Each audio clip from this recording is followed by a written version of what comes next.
जय जगन्नाथ दर्शक बंधु आज आम आलोचना करवा राखी पूर्णिमा दिन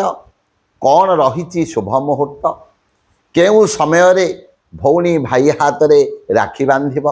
कौन रही शुभ बेला 9 अगस्त 2025 शनिवार पवित्र राखी पूर्णिमा बलदेवंकर जन्म एही दिन सकाळे सूर्योदय परठारु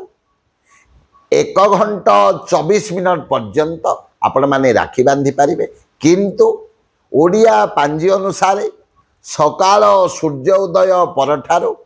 12 घंटा 40 मिनट पर्यंत शुभ समय रहुची एही समय मध्य राखी बांधिबा सबुठारु शुभ अटे। ताहले ए जो पवित्र राखी पूर्णिमा दिन भौणी कौन करे भाई हाथ रे राखी बांधे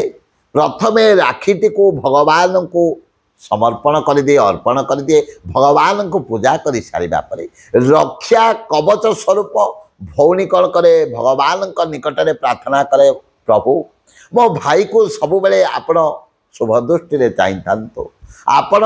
आजानुलंबित बाहु छाया तले छत्र छाया तले सब बेले आश्रित प्रदान करिक मो भाई उपर को कौन विपद न आसु आउ भाई भौणी मध्य से भली संपर्क अतुट रही था एभली कामना करी से रक्षा कवच को अर्थात राखीटी को भौणी नहीं आसे भाईर हाथ में बांधि दिए तेणु आपण मान शुभ मुहूर्त कहली ओडिया पांजी अनुसार आपण माने सकाळे सूर्योदय परठारु 12:40 मध्य राखी बांधिबे किंतु अन्य कहीं यही कथा भी मत उपस्थापन करती जे 1 घंटा 24 मिनट पर्यंत आपण माने राखी बांधि पारिबे अत्यंत शुभ मुहूर्त रही।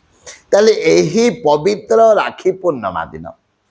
कला वस्त्र केबे मध्य आपण माने परिधान करिवे नाही कि कला वस्त्र परिधान करी भौणी भाई को राखी बांधिब नहीं कि भाई मध्य कला वस्त्र परिधान करिब नहीं अत्यंत अशुभ होता है। एही दिन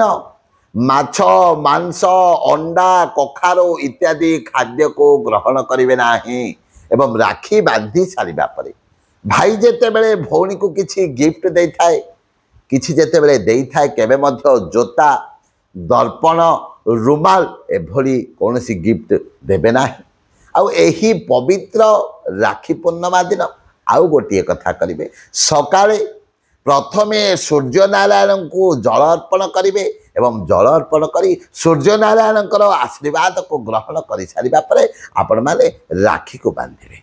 आउ एही दिन एही राखी पूर्णिमा दिन आपण घरे जो ठाकुर घर होती समस्त ठाकुर को राखी पिंधातु घर प्रथमे ठाकुर को राखी पिंधातु पर कल हम आपण जो राखीटी को बांधिबा अर्थात भौणी जो राखीटी को नहीं आसी आपण को बांधिबा ठाकुर को अर्पण कर सारा पर आपण से राखीटी को बांधतु आउ जो भाई माने भौणी ठारू दूर में रोचंती आसबार किसी विलंब हेब से माने कौन करेंगे ना राखीटी को आनी प्रथमे ठाकुर पाखे रखिथे एवं भाई पहुँची सारा पर भाई हाथ में राखीटी बांधतु एवं भाई भौणी संपर्क को मजबूत रखापी मु गोटे दिव्य प्रतिकार कहूँ समस्त या पालन करंतु ताहले कौन करेंगे